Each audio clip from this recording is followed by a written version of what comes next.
लागवडीची वेळ सगळ्यात महत्त्वाचा प्रश्न. मागच्या 4-5 वर्षापासून तुम्ही कुठलेही सेशन जर माझं काढाल तर मी बहुसंख्य वेळा शेतकऱ्यांना प्रोत्साहित करतोय की तुम्ही ह्या कालखंडामध्ये पपई लावा. याचं एक साधारणतः कारण असं आहे की आपण पपईची जो हार्वेस्टिंग टाइम आहे, ज्या शेतकरी बांधवांचा पपईचं हार्वेस्टिंग जुलै, August, September, October, November, December आणि फार तर फार जानेवारी या कालखंडामध्ये ज्या शेतकरी बांधवांची पपई हार्वेस्टिंगला येते त्या शेतकरी बांधवांना तुम्ही मागच्या 4 वर्षाचा डेटा जर काढला तर तुम्हाला रेट हा अतिशय स्ट्रॉंग मिळतो. चांगला दर या कालखंडामध्ये मिळतो. या 4 महिन्यामध्ये कसा जास्तीत जास्त माल येईल याची काळजी तुम्ही घेतली पाहिजे.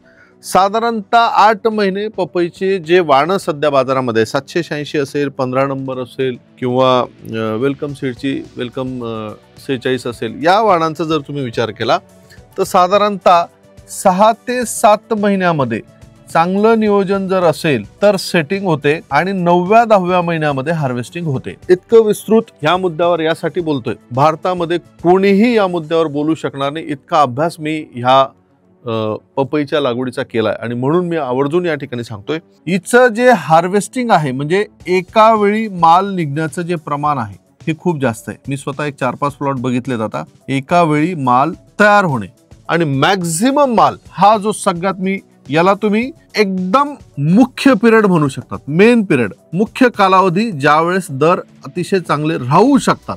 राहतीलच अशी गॅरंटी कोणी देऊ शकणार नाही, पण राहतात. या कालखंडामध्ये मॅक्सिमम माल तयार होऊन जाईल. फेब्रुवारीत तुमचा प्लॉट खाली, जो 15 नंबरचा होणार नाही, 786चा होणार नाही. थोडक्यात ह्या सगळ्या हे जे मी इथे रफ नोटिंग मांडलंय याच्यावरनं तुम्ही एकच प्रश्न कदाचित, साहेब केव्हा लावू एवढं सांगा ना, रिकामं इतकं सांगण्यापेक्षा तर केव्हा लावू याचं जर तुम्हाला उत्तर हवं असेल